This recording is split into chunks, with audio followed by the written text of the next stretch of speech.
तो hello friends, welcome back to your channel. तो nursing aptitude की सीरीज नंबर 13 लेके आए हैं और इसमें हम कुछ डिफरेंट और important multiple choice questions cover कर रहे हैं। इंपॉर्टेंट चीज ये है, इनमें वो क्वेश्चंस भी हैं जो कि पिछली बार उत्तराखंड के बीएससी नर्सिंग के नर्सिंग एप्टीट्यूड सेक्शन में पूछे गए थे। तो ये इंपॉर्टेंट क्वेश्चंस हो जाते हैं और इन क्वेश्चंस को आप KGMU, ABVMU, CP NET, Uttarakhand BSc nursing जैसे एग्जामिनेशन में यूज कर सकते हैं। इसके पहले के वीडियो देखने हैं तो ऊपर एक लिंक आ रहा है, उस डिस्क्रिप्शन पे क्लिक करेंगे तो अभी तक के सभी नर्सिंग एप्टीट्यूड के क्वेश्चंस भी आप देख पाएंगे। साथ ही साथ एप्टीट्यूड फॉर बीएससी नर्सिंग की अलग प्लेलिस्ट है, उसको भी आप जरूर से देखिए। टेलीग्राम चैनल का लिंक वीडियो के डिस्क्रिप्शन में लिया हुआ है, उसे भी आप ज्वाइन कर लिए। आइए चलते हैं सीधे आज के वीडियो की तरफ। क्वेश्चन नंबर 1 देखते हैं। क्वेश्चन नंबर 1 स्टार्ट करने से पहले हम जरूर कहेंगे हमारे चैनल को सब्सक्राइब कर लिए, जैसे ऐसे ही वीडियो आपको लगातार मिलते रहें। पहला क्वेश्चन है, which of the following instruments, ठीक है, is used to by the doctors to create an image of internal body structures. ठीक, ऐसे इंस्ट्रूमेंट की बात कर रहा है जो कि जो इंटरनल बॉडी स्ट्रक्चर्स होते हैं ना, आपकी लीवर हुआ, इंटेस्टाइन हुआ, तो इसकी इमेज बनाता है। तो ऐसा कौन सा इंस्ट्रूमेंट है? स्टेथोस्कोप है, ओटोस्कोप है, अल्ट्रासाउंड है कि ग्लूकोमीटर है? तो सही आंसर क्या है? अल्ट्रासाउंड। अल्ट्रासाउंड कराते हैं आप, तो ये इमेज अंदर की क्रिएट करता है ऑर्गन्स की। कैसे काम करता है ये काम करता है साउंड वेव्स के ऊपर। किस पे काम करता है? Sound waves. याद रखिए कि ये भी क्वेश्चन बनता है। वर्क करता है ये साउंड वेव्स के ऊपर, और साउंड वेव्स से जो पिक्चर क्रिएट करता है ना, पिक्चर बनती है ना, तभी तो आप अल्ट्रासाउंड फिल्म देखते हैं। उस पिक्चर को हम कहते हैं सोनोग्राम। ठीक है, क्या कहते हैं? सोनो, SONO, सोनोग्राम। ठीक है, तो अल्ट्रासाउंड वर्क करता है, पहला क्वेश्चन, साउंड वेव्स पे इमेज क्रिएट करता है, और जो पिक्चर बनती है उसको कहते हैं हम सोनोग्राम। ठीक है, आइए चलते हैं नेक्स्ट क्वेश्चन की तरफ। क्वेश्चन नंबर 2 देखिए। क्वेश्चन नंबर 2 कह रहा है, which of the following instruments is used by the doctor. फिर इंस्ट्रूमेंट की बात आ रही है जो कि डॉक्टर्स यूज करते हैं टू प्रोड्यूस एरोसोल्स, एरोसोल्स, ठीक है, of drugs to to be administered by respiratory route. अब तीन चीजें इसमें आ रही हैं। डॉक्टर एक ऐसा इंस्ट्रूमेंट यूज कर रहे हैं जिससे एरोसोल बना रहे हैं ड्रग्स का।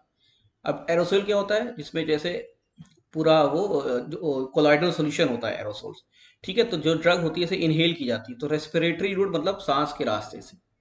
तो एरोसोल्स वाली ड्रग को पेशेंट को देने के लिए क्या यूज करते हैं?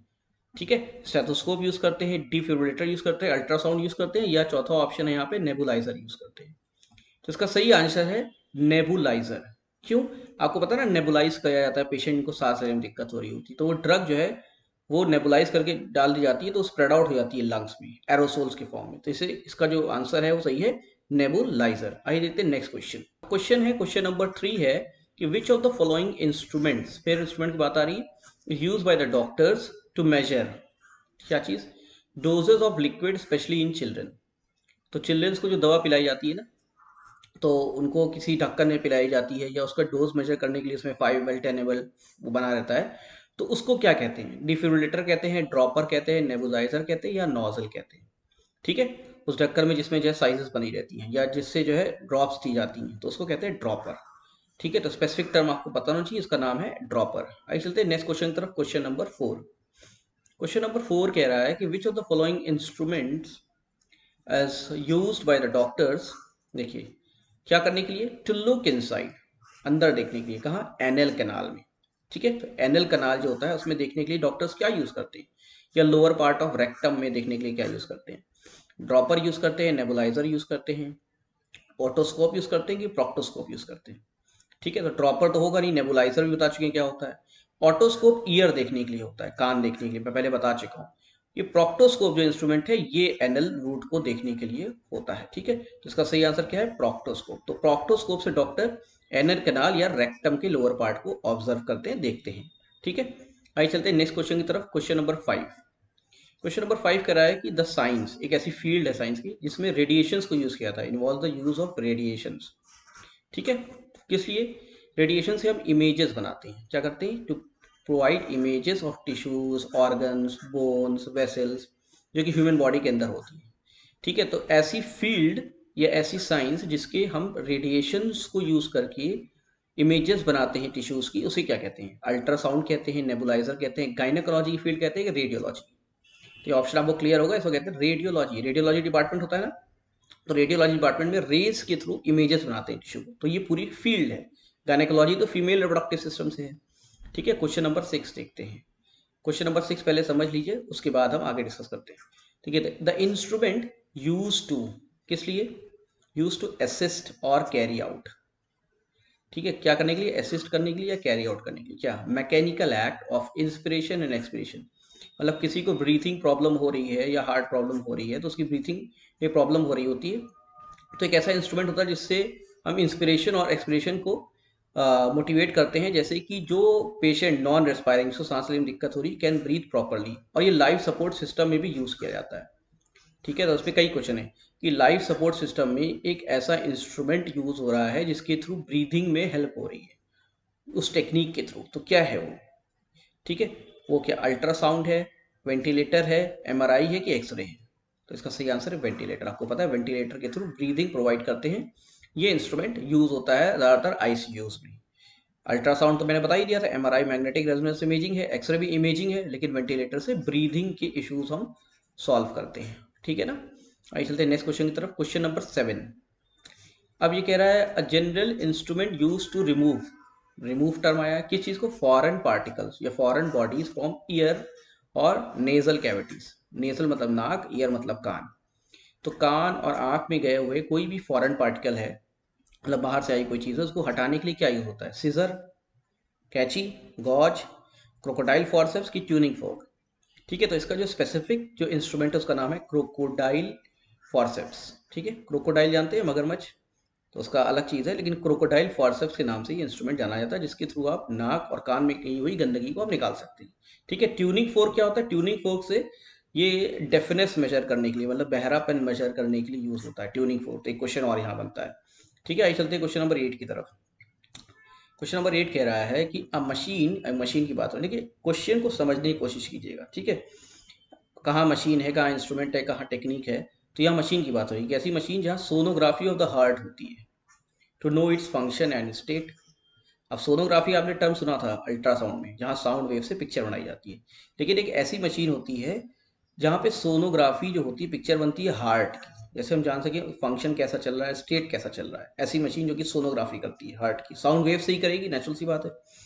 तो वो क्या है? इकोकार्डियोग्राफी है, एमआरआई है, और डिफिब्रिलेटर है, या ईईजी है? उसका सही आंसर है इकोकार्डियोग्राफी। आपने इको टेस्ट के बारे में सुना होगा। ठीक है, ईसीजी और इकोग्राफी, इकोकार्डियोग्राफी दोनों अलग चीज होती है। ईसीजी अलग चीज है।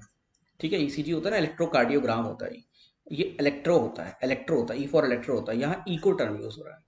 ठीक है, तो सोनोग्राफी जब हार्ट की होती है तो इको होता है, और जब पल्स जो पीक्यूआरएस रेट नापा जाता है तो इलेक्ट्रो होता है। तो ईसीजी इसका आंसर नहीं है, इसका आंसर है इको, इकोकार्डियोग्राफी। ठीक है, एमआरआई ये इमेजिंग मशीन है, डिफिब्रिलेटर अलग चीज होती है, ईईजी जो है ये ब्रेन में यूज होता है। तो सही आंसर इसका है इको। ठीक, तो क्वेश्चन नंबर 9 देखते हैं। क्वेश्चन नंबर 9 है कि a medical instrument are use to correct, क्या चीज करेक्ट करने के लिए? क्या चीज? बैलेंस। ठीक है, करेक्ट करना है और बैलेंस करना है, क्या चीज? Heart rate and rhythms. तो जैसे किसी का हार्ट है और उसकी बीटिंग फास्ट हो रही है, स्लो हो रही है, पल्स रेट गिरी जा रही है, तो इसको बैलेंस करने के लिए एक मशीन लगाई जाती है। ठीक है, जैसे हार्ट रेट या रिदम जो है बैलेंस रहे या करेक्टेड है, उस इंस्ट्रूमेंट को क्या कहते हैं? ईईजी कहते हैं, ईईसी कहते हैं, पेस मेकर कहते हैं कि एमआरआई कहते हैं? तो सही आंसर है पेस मेकर।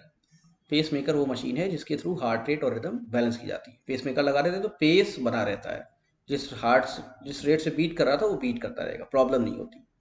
अब देखिए यहाँ पे हमने स्पेसिफिकली उत्तराखंड में आए हुए बीएससी नर्सिंग क्वेश्चंस को भी डिस्कस किया है, और ये वो क्वेश्चंस है जो 2021 में उत्तराखंड में नर्सिंग एप्टीट्यूड में आए थे। ठीक है, तो ये स्पेसिफिक क्वेश्चंस उसी के हैं, 20 क्वेश्चन यहाँ पे। तो पहला क्वेश्चन जो आया था वो था, तो question number 10, what is the full form of GNM आया था। जीएनएम का फुल फॉर्म क्या है? ठीक है, एएनएम जीएनएम में जीएनएम का फुल फॉर्म क्या है? चार ऑप्शन दिए थे यहाँ पे, general nursing mother, general nursing and midwifery, good nursing midwifery की जनरल नर्सिंग मेट्रॉन। तो इसका सही आंसर है जनरल नर्सिंग एंड मिडवाइफरी। याद रखिएगा, जीएनएम का फुल फॉर्म है जनरल नर्सिंग एंड मिडवाइफरी। ये उत्तराखंड का क्वेश्चन था। फिर उत्तराखंड में दूसरा क्वेश्चन आया था कि विच रेगुलेटरी बॉडी, हमने सारे क्वेश्चन कवर किए उत्तराखंड के, परेशान नहीं हुई है।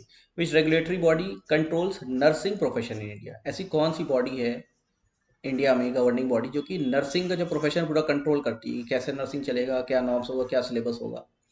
तो क्या है वो? इंटरनेशनल नर्सिंग काउंसिल है कि association of nurses of India है, इंडियन नर्सिंग काउंसिल है कि नर्सिंग काउंसिल ऑफ इंडिया है? ठीक है, तो याद रखिएगा इसका सही आंसर, बिल्कुल याद रखिएगा, कंफ्यूज नहीं होइएगा। इंडियन नर्सिंग काउंसिल, INC, ये है जो रेगुलेट करती है नर्सिंग प्रोफेशन। ठीक है, क्वेश्चन नंबर 12 देखिए क्या है। क्वेश्चन नंबर 12 है कि Florence Nightingale award. Florence Nightingale का नाम आपने सुना है, the lady with the lamp, founder of modern nursing, इन्होंने ही नर्सिंग कॉन्सेप्ट सब स्टार्ट किया। ठीक है, तो एक अवार्ड मिलता है, इसका नाम है Florence Nightingale award. This is instituted for the meritorious services rendered by nurses to the society. तो मेरिटोरियस सर्विसेज मतलब अच्छी सर्विसेज जो नर्सेस ने किया है उनको दिया जाता है अवार्ड। तो किस ईयर से ये स्टार्ट हुआ था? ये क्वेश्चन आया था 1973, 53, 63 की 83। ठीक है, तो इसका सही आंसर जान लीजिए पहले। इसका सही आंसर है 1973। 1973 से भारत सरकार ने फ्लोरेंस नाइटिंगेल अवार्ड देने लगे उन नर्सेस को जो कि बहुत अच्छा काम करते हैं नर्सिंग की फील्ड में। ये हाईएस्ट अवार्ड है नर्सिंग का, याद रखिएगा। एक क्वेश्चन ये भी आ सकता है कि highest award of nursing in India कौन सा है? तो इंडिया का हाईएस्ट नर्सिंग अवार्ड है फ्लोरेंस नाइटिंगेल अवार्ड। अब एक क्वेश्चन और समझिए, एक होता है फ्लोरेंस नाइटिंगेल मेडल। ठीक है, ये दूसरी चीज है, ये अवार्ड है मेडल। अगर फ्लोरेंस नाइटिंगेल मेडल की बात करें तो ये इंटरनेशनल अवार्ड है, जो है पूरे वर्ल्ड लेवल पे दिया जाता है। ठीक है, ये इंटरनेशनल अवार्ड है, मतलब ऐसी नर्सेज जो वर्ल्ड में रिकॉग्नाइज्ड हैं उनको फ्लोरेंस नाइटिंगेल मेडल दिया जाता है, और इंडिया में दिया जाता है फ्लोरेंस नाइटिंगेल अवार्ड। इंडिया का ये हाईएस्ट अवार्ड है नर्सिंग का, फ्लोरेंस नाइटिंगेल अवार्ड, जो कि 1973 में स्टार्ट हुआ। और फ्लोरेंस नाइटिंगेल मेडल ये इंटरनेशनल अवार्ड है। ठीक है, और ये भी हाईएस्ट अवार्ड है नर्सिंग का, लेकिन इंटरनेशनल अवार्ड दिया जाता है। तो अवार्ड और मेडल में आपको बिल्कुल क्लियर रहना चाहिए। आइए देखते हैं नेक्स्ट क्वेश्चन। क्वेश्चन नंबर 13 है कि इंटरनेशनल नर्सेज डे कब होता है? ठीक है, इंटरनेशनल नर्सेज डे कब होता है? कब होता है? 12 मई, 12 जून, 12 जुलाई कि 12 अगस्त? ये याद करने वाला क्वेश्चन है, आपको याद करना पड़ेगा। इसका सही आंसर है 12 मई। क्या? 12 मई। क्यों मनाया जाता है ये? क्योंकि इस दिन बर्थडे है। किस बर्थडे किसकी है? फ्लोरेंस नाइटिंगेल की। तो बहुत इंपॉर्टेंट पर्सनालिटी है फ्लोरेंस नाइटिंगेल, तो इनका जन्मदिन है 12 मई को, इसलिए international nurse day Florence Nightingale के बर्थडे पे 12 मई को मनाया जाता है। ठीक है, हर साल। ओके, और इस बार जो मनाया गया था 2021 में, एक क्वेश्चन और समझ लीजिए, उसकी जो थीम थी, थीम होती ना हर एक इवेंट की, तो इस बार जो मनाया गया उसमें जो थीम थी वो था nurses, nurses a voice to lead. ये थीम थी, nurses a voice to lead. वैसे आगे उसमें था a vision for the future of health care, लेकिन जनरल याद कर लिए nurses a voice to lead. ये थीम थी किसकी? इंटरनेशनल नर्स डे, जो अब की बार 12 मई 2021 को मनाया गया है। और हर साल मनाया जाता है 12 मई को, क्योंकि इस दिन बर्थडे होती है फ्लोरेंस नाइटिंगेल की। तो मैं एक्स्ट्रा क्वेश्चन भी करा दे रहा हूँ उत्तराखंड नर्सिंग के अलग से भी। ठीक है, उसी क्वेश्चन को एक्सप्लेन कर दे रहा हूँ और अच्छे तरीके से। क्वेश्चन नंबर 14 देखिए, ड्यूटी ऑफ द नर्स क्या क्या होती है? तो ये तो नॉर्मल क्वेश्चन होता है। टेक डिटेल हेल्थ केयर लेना, और listen to the patient, patient को सुनना, एनालाइज करना उनके फिजिकल इमोशनल नीड्स को, या provide conflict in health care, conflict नहीं वर्ड का यूज हो गया है, provide care in health care education to patient. तो ये तीनों ऑप्शन यहाँ पे सही थे। तो हेल्थ केयर एजुकेशन प्रोवाइड करती हैं, लिसन भी करती हैं पेशेंट को, हेल्थ केयर प्रोवाइड भी करती हैं, तो इसका सही ऑप्शन है ऑल ऑफ द अबव। तो ये जनरल ड्यूटी है नर्स की, ये आपको जनरल क्वेश्चन पता होना चाहिए। देखिए इसी तरीके से क्वेश्चन और आया है, which of the following is not an attribute of good nurse? इसमें पूछा नॉट, याद रखिएगा नॉट समझिए इसमें, नॉट ये क्वालिटी नर्स के अंदर नहीं होनी चाहिए। नॉट एन एट्रीब्यूट, एट्रीब्यूट मतलब प्रॉपर्टी होता है। तो गुड नर्स में क्या नहीं होना चाहिए? इम्पैथी, केयरिंग, ओवर फ्रेंडली की, इसमें चौथा ऑप्शन थोड़ा सा गलत लिख दिया है, तो केयरिंग से 2 बार लिख दिया, लेकिन इसका जो सही आंसर है वो है ओवर फ्रेंडली। नर्स को ओवर फ्रेंडली नहीं होना चाहिए, फ्रेंडली होना चाहिए, ओवर फ्रेंडली नहीं होना चाहिए। ओवर फ्रेंडली होगी तो पेशेंट डिस्टर्ब होता है। ओके, और आइए देखिए ये क्वेश्चन आया था, ये क्वेश्चन, ये देखिए सारे क्वेश्चन मैं सॉल्व करा चुका हूँ, ये सारे क्वेश्चन मैं सॉल्व करा चुका हूँ पहले की नर्सिंग एप्टीट्यूड के वीडियो प्रेजेंट है। This is a sign off, ये किस चीज़ का साइन था? बायोहजार्ड, केमिकल की, फायर का था कि डेड बॉडी का था? ये क्वेश्चन सॉल्व करा चुके, इसका सही आंसर है बायोहजार्ड। दिस इज बायोहजार्ड का साइन है। आइए देखते हैं नेक्स्ट क्वेश्चन, फिर एक साइन था ये वाला, तो पूछा गया था दिस साइन इंडिकेट। इसमें जितने क्वेश्चन है मैं सॉल्व करा चुका हूँ ज़्यादातर, या आगे पीछे मिलते जो क्वेश्चन है। तो दिस साइन इंडिकेट, ये किस चीज़ का साइन है? Stop for vehicle, car parking, physically challenge, या बेबी केयर एरिया? ठीक है, तो इसका सही आंसर क्या है? देखिए व्हील चेयर बनी हुई है, समझ लीजिए, ठीक है एक तरीके से, तो ये फिजिकली चैलेंज पर्सन का ये साइन है।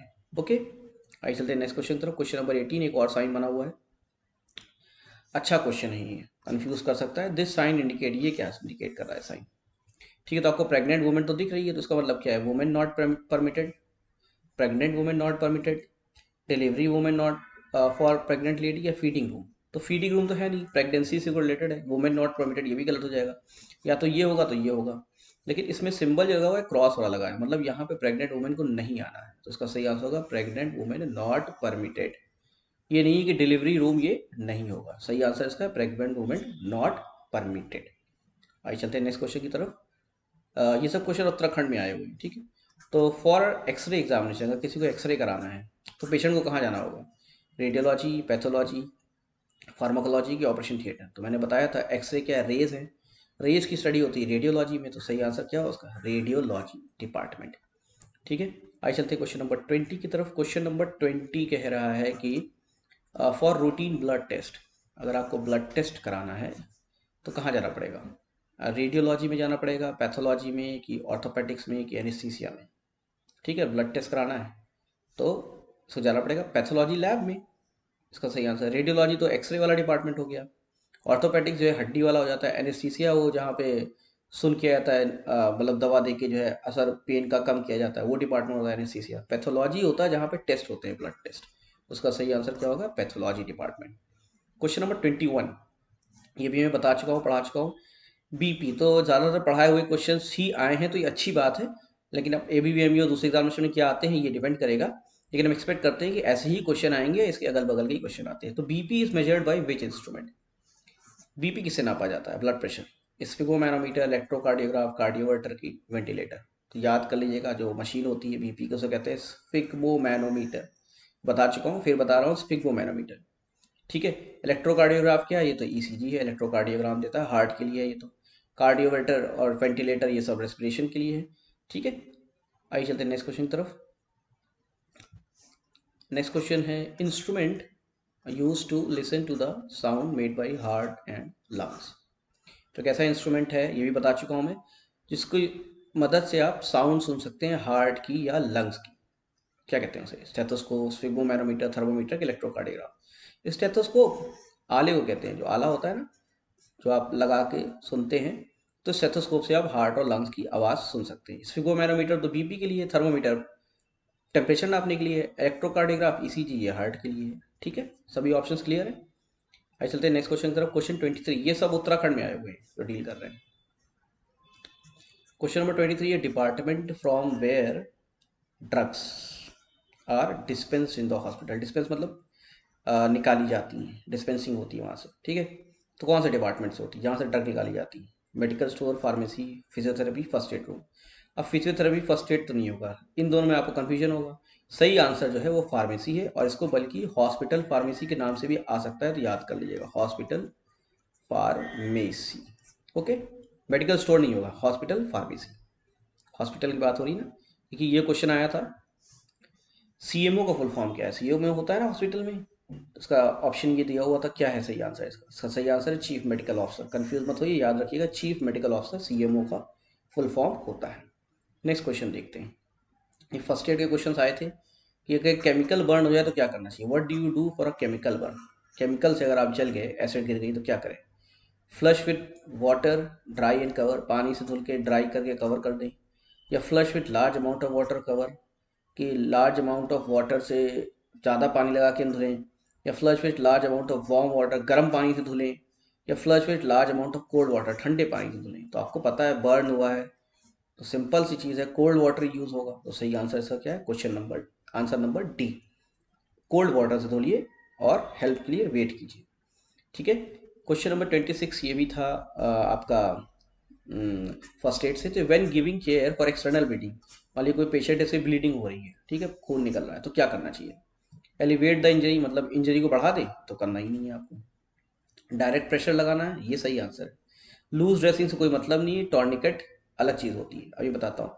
देखिए, जब आपको मान लीजिए हैंड में चोट लग गई, तो खून निकल रहा है, ठीक है, तो आपको यहाँ प्रेशर लगाने की ज़रूरत है, जैसे खून रुक जाए। तो फर्स्ट एड में पहले क्या होगा, आपको प्रेशर लगाना पड़ेगा। जब आप प्रेशर लगा देते हैं तो रुकता है, तो फिर आप यहाँ पे एक बैंड लगा सकते हैं सेकेंड नंबर पे, जैसे यहाँ पे खून का दबाव रुक जाए, स्क्वीजिंग हो, उसको कहते हैं टॉर्निकेट। ठीक है, तो टॉर्निकेट भी अच्छी चीज़ है, लेकिन फर्स्ट एड में पहले आपको कंफ्यूज नहीं होना है, पहले आपको प्रेशर लगाना है, उसके बाद आपको पट्टी बांध के कस देना है, जैसे खून का बहाव रुक जाए। ओके, तो पहला है आपको डायरेक्ट प्रेशर, ये बहुत इंपॉर्टेंट क्वेश्चन है, ये कई बार पूछा जाता है। अप्लाई डायरेक्ट प्रेशर, ठीक है, प्रेशर आपको डायरेक्ट लगाना है साइड पे। फिर ये पूछा जा रहा है कि what is the first thing you should do. First thing का मतलब ही हो गया फर्स्ट एड, तो याद रखिएगा फर्स्ट एड का क्वेश्चन इसी तरीके से आएगा कि फर्स्ट लिखा रहेगा, पहला चीज हमें क्या करनी है, first thing you should do when you suspect someone has an electrical burn. अब बिजली से किसी को जल गया है या बिजली का झटका लग गया है तो क्या करना चाहिए, सबसे पहले क्या करना चाहिए, वही फर्स्ट एड होता है। तो चेक ब्रीथिंग एंड पल्स, उसकी सांस या पल्स देखें, या चेक करें कि इलेक्ट्रिसिटी बंद है कि नहीं है, कि चेक करें कि ब्लीडिंग हो रही है, कि चेक करें कि शॉक हो रहा है। तो सबसे पहले क्या करना है, सबसे पहले आपको चेक करना है बिजली तो नहीं चल रही है, इलेक्ट्रिसिटी बंद करो ना, अगर वो भाई इलेक्ट्रिसिटी नहीं बंद है तो और जलेगा वो, आप भी परेशान होगे साथ में। तो सबसे पहले आपको क्या करना है कि यू हैव टू चेक कि इलेक्ट्रिसिटी टर्न ऑफ है कि नहीं है, ठीक है। अब देखिए क्वेश्चन नंबर 28, ये एक अच्छा क्वेश्चन है और याद कर लीजिएगा, ये क्वेश्चन आ भी सकते हैं कि टू इनकरेज पीपल्स, एक सिंपल सी लाइन है कि इनकरेज करें लोगों को, किस लिए, जैसे वो हेल्प करें एक दूसरों को इमरजेंसी सिचुएशंस में। जैसे हर स्टेट ने कुछ लॉज इनेक्ट किए हुए हैं, वो स्टेट्स हैज इनेक्टेड लॉज जो कि प्रोटेक्ट करते हैं as a rescuer from being sued. इसका मतलब क्या हुआ, जैसे आपने कोई इंसान पड़ा हुआ था सड़क पे, चोटिल था, तो आपने उसकी मदद की, तो आप घबराते हैं कि पता नहीं क्या मेडिकल केस हो जाए, क्या हो जाए। तो उस हेल्प को ना आप घबराएं, तो क्या करते हैं कि जो रेस्क्यूअर होता है वो स्यूड ना हो, मतलब उसको खिलाफ कोई केस ना हो कि आप ही ने तो ऐसा नहीं कर दिया। तो इमरजेंसी सिचुएशन में उसको हेल्प की ज़्यादा ज़रूरत है, वो घबरा के हेल्प नहीं कर रहा है।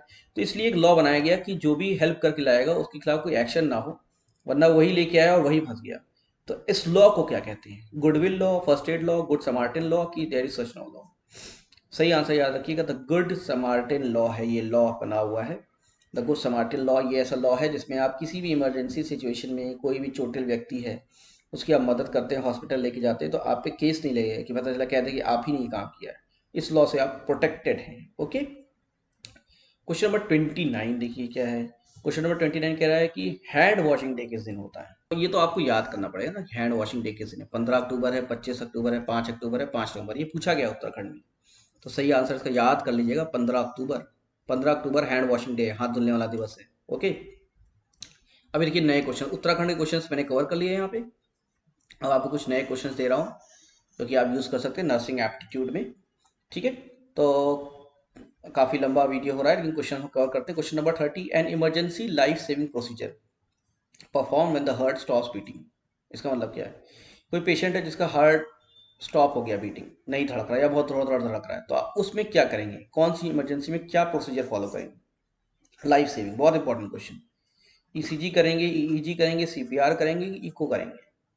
तो इसका सही आंसर क्या है, आप सीपीआर करेंगे, सीपीआर करेंगे। पहले बस सीपीआर का फुल फॉर्म बताइए क्या होता है, पता है आपको। सीपीआर का फुल फॉर्म है पल्मोनरी कार्डियो पल्मोनरी, ठीक है, सीपी हो गया। अब आर से रिससिटेशन, RESU, ठीक है, SCITATION, कार्डियो पल्मोनरी रिससिटेशन। इसमें जो है पेशेंट को लिटा के उसके चेस्ट पे जो हाथ रखा जाता है और सांस दी जाती है, तो इसको सीपीआर कहते हैं। बहुत इंपॉर्टेंट टेक्निक है ये, और ये लाइफ सेविंग होती है। इंपॉर्टेंट क्वेश्चन है, ये भी फर्स्ट एड में आता है। अगर कोई ऐसी इमरजेंसी आ जाए तो सीपीआर देना आपका पहला कर्तव्य होता है। ओके, क्वेश्चन नंबर 31 अब कह रहा है कि विच कंडीशन विल डेवलप, कौन सी कंडीशन डेवलप होगी फ्रॉम सीवियर ब्लड लॉस। मतलब अगर ब्लड लॉस हो जाए किसी पेशेंट में या किसी विक्टिम में, बहुत ज़्यादा खून निकल जाए, तो सबसे पहले क्या हो सकता है, शॉक हो सकता है, हाइपोग्लाइसीमिया हो सकता है, एनाफिलिक्सिस हो सकता है, कि हाइपोथर्मिया हो सकता है। तो याद कर लीजिए इसका सही आंसर है हाइपोग्लाइसीमिया। ग्लूकोज का लेवल बहुत तेज गिरेगा, हाइपोग्लाइसीमिया हो सकता है, ठीक है। ये सब नए क्वेश्चन है, ठीक है। अब कह रहा है question number 32, what do you do for a shock. अगर कोई पेशेंट शॉक में चला गया, कुछ समझ में नहीं आ रहा, शॉक है, क्या करना चाहिए। उस विक्टिम को कुछ पीने को देना चाहिए, टू ड्रिंक, कि विक्टिम को कुछ खाने को, यहाँ ईट होगा ऑप्शन, सॉरी, ईट करने के लिए कुछ देना चाहिए, कि विक्टिम को सोने देना चाहिए, कि विक्टिम को कुछ नहीं देना है पीने के लिए, बल्कि उसको एश्योर करना है कि तुम ठीक हो और उसको मेडिकल असिस्टेंस देना है। तो अगर कोई पेशेंट शॉक में चला जाए तो आपको उसे, ऑप्शन नंबर डी सही है, उसको कुछ पीने को नहीं देना है, नथिंग टू ड्रिंक, और रीअश्योर करना है कि तुम ठीक हो और मेडिकल असिस्टेंस सीख करना है, खाने पीने कुछ नहीं देना, ठीक है। सही आंसर इसका ये। अब देखिए फर्स्ट एड का क्वेश्चन फिर से 33, what do you do for a small cut. अगर छोटी सी कट लग जाए तो क्या करना चाहिए, फर्स्ट एड का क्वेश्चन है ये। तो वॉश विथ सोप, साबुन से धुलिए एंड वाटर से धुलिए और कवर कर लिए स्टेराइल बैंडेज, स्टेराइल इंपॉर्टेंट है, ठीक है। या सिर्फ बैंडेज से कवर कर लिए स्मॉल कट को, या कॉटन के वुल से, मतलब रुई से साफ कर लिए, या पेट्रोल से धुल लीजिए। इसका बेस्ट आंसर है वो ये है, वॉश विथ सोप, साबुन धुलिए, पानी से धुलिए, फिर उसको सुखा के उसको स्टेराइल बैंडेज से कवर कर लीजिए। ये सारे ऑप्शन फर्स्ट एड में नहीं आते। क्वेश्चन नंबर 34, ठीक है, थोड़ा डिफरेंट टाइप का question. What are the symptoms of hypothermia? Thermia मतलब टेम्परेचर, तो टेम्परेचर गिर गया बॉडी का अचानक, हाइपोथर्मिया, तो क्या दिखता है पेशेंट में? वार्म स्वेटी दिखता है, कोल्ड स्वेटी दिखता है, कोल्ड टायर शिवरिंग दिखता है, कि जस्ट वेरी स्वेटी? सही आंसर इसका याद रखिएगा, कोल्ड हो जाता है, ठंडा पड़ जाता है, तो बिल्कुल थका थका लगेगा, जूड़ी चढ़ेगी, शिवरिंग होगी और एबनॉर्मली एक्ट करेगा। ये सब सिम्टम किसके हैं? हाइपोथर्मिया के। क्वेश्चन नंबर 35, ठीक, अच्छा क्वेश्चन है ये भी। What do you do when someone breaks an arm? मान लीजिए किसी का हाथ टूट गया, breaks an arm, technical points याद रखिए, ब्रेक्स एन आर्म, तो फर्स्ट आपको क्या करना है? मतलब फर्स्ट एड हो गया फिर से। किसी का हाथ टूट गया, आपको सबसे पहले क्या करना है? प्लास्टर चढ़ा देना है, put a plaster on it, या उसको खींचना है कि हड्डी बैठ जाए, कि put the arm in the sling, कि उसको कपड़े से बांध के लटका देना है, मतलब से कपड़े का झोला बना के लटका देना है, कि एंटीसेप्टिक यूज करना है। देखिए जो फर्स्ट एड है वो ये है कि आपको आर्म को स्लिंग में रख देना है। स्लिंग का मतलब क्या हुआ? इस तरीके से समझिए कि आपका हाथ है, ये हाथ है, तो आपने एक कपड़े से उसको लटका दिया, जैसे आपका हाथ यहाँ पे बंधा हुआ है, ठीक है, तो ये लटक रहा है यहाँ पे, और ये हाथ आपका इसमें लटकता रहेगा, तो वो डैमेज नहीं होगा। प्लास्टर आपका सेकंड लेवल पे चढ़ेगा, तो आपको स्लिंग में, एक झूले में एक तरीके के हाथ का कपड़ा बना के बांध के उसको लटका देना है। अच्छा, चलते क्वेश्चन नंबर 36 की तरफ। ये एक प्रिकॉशनरी है कि how can you reduce the risk, अपना रिस्क आपको रिड्यूस करना है, डिजीज ट्रांसमिशन जैसे ना हो, जैसे डिजीज ट्रांसफर ना हो आपको, when caring for open bleeding wounds, किसी को चोट लगी है, ओपन वुंड है, खुला हुआ है, खून निकल रहा है, तो आप अपना रिस्क कैसे रिड्यूस करेंगे कि ट्रांसमिशन ना हो? देखिए, wash your hands immediately after giving care, जैसे आपने केयर किया तो आप हाथ धुल लिए तुरंत, सही है।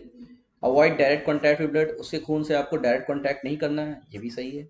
वेयर ग्लव्स और प्लास्टिक रैप, या ग्लव्स पहन के काम कीजिए या प्लास्टिक पहन के काम कीजिए, ये भी सही है। तो सही ऑप्शन इसका क्या? All of the above. सब आपको प्रिकॉशन लेने हैं कि आपको आपको नुकसान ना हो, ठीक है। क्वेश्चन नंबर 37, बैंडेज किस लिए यूज किए जाते हैं? बैंडेज, ऑप्शन देखिए, ऑप्शन के हिसाब से आपको आंसर देना है। आपको आंसर पता हो सकता है, लेकिन आंसर में क्या दिया हुआ है उस हिसाब से आपको ऑप्शन सेलेक्ट करना है। बैंडेज यूज होता है apply directly to wound to soak blood, कहीं खून निकल रहा है तो खून को सोखने के लिए बैंडेज यूज होता है, गलत आंसर। तीसरा ऑप्शन देखते हैं, पेन कम करने के लिए होता है, नहीं। स्मॉल कट रिलीफ के लिए नहीं।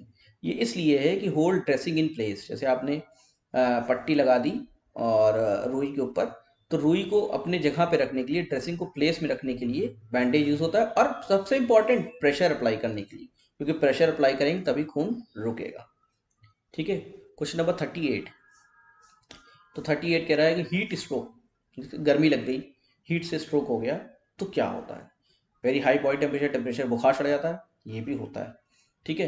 रेड ड्राई स्किन हो जाती है, मतलब लाल और ड्राई स्किन हो जाती है, ये भी होता है। वीक पल्स चलती है, शैलो ब्रीदिंग होती है, सांस धीमे धीमे आ रही है, हल्के हल्के सांस ले रहे हैं, ये भी होता है। तो सभी ऑप्शन इसमें सही है।